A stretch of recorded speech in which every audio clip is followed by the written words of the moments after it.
ஆடாதோடை மருத்துவ குணங்கள். மருத்துவ பெயர் ஆடாதோடை வாசிக்கனீஸ் என்றுதான். இந்தியாவின் மருத்துவ பாரம்பரியத்தின் முக்கியமான செடிதான் இது. வாந்தி, சளி, பித்தம் என்றவைக்கு இது உதவுகிறது. முக்கியமாக இரத்தத்தில் இருக்கும் பிளேட்டுகளில் எண்ணம் கூட்டுவதற்கு சக்தியான வாக்சிசன் என்ற ஆல்கலோய்டு சுவாச குழாவில் சக்தியை கூட்டுகிறது. இலைகளின் வேதி வினை சக்தி இருக்கும் ஒரு சுகந்த தைலமும் இதில் இருக்கிறது. அதனாலே சுவாச குழாவின் சக்தியை அதிகரித்து வைரசுகளை இல்லாம செய்து சுவாச குழாவை காப்பாற்றுவதற்கு பொறுப்பாக இது இருக்கிறது. இரத்த பித்தம், கப தோஷம், ஜரம். ஆடாதோட இல நீரும் இஞ்சி நீரும் தேனும் சேர்த்து 3 நேரம் குடிக்க வேண்டும். அளவு 10 மில்லிகிராம் வீதம்.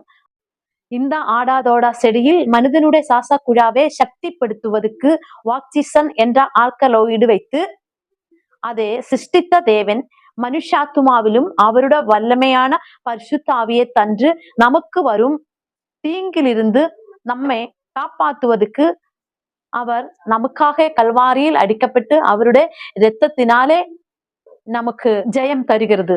நம்முடைய ஆத்மாவிலும் தேவனுடைய வல்லமையை கொடுத்து அவர் இந்த உலகத்தில் இருக்கும் எல்லா தீய சக்திகளிலிருந்தும் நமக்கு விடுதலை தருவதற்கு அவர் நம்ம மேலே வைத்த அன்பு எந்த அளவுக்கு ஆழமா இருக்கிறது என்று நாம் இந்நாளில் உணர்ந்து அவரே நமக்கு அடைக்கலம் என்று நம்ம அறியும் போல் அவருடைய அன்பை ருசித்து அவரே தேவனென்று நாம் ஆராதிக்கும் போல் நமக்கு இந்த உலகத்தில் இருக்கும் எல்லா நோய்களிலிருந்தும் சாபக்கேடில் நின்றும் அசுத்த ஆவியில் நின்றும் நமக்கு விடுதலை கிடைக்கிறது.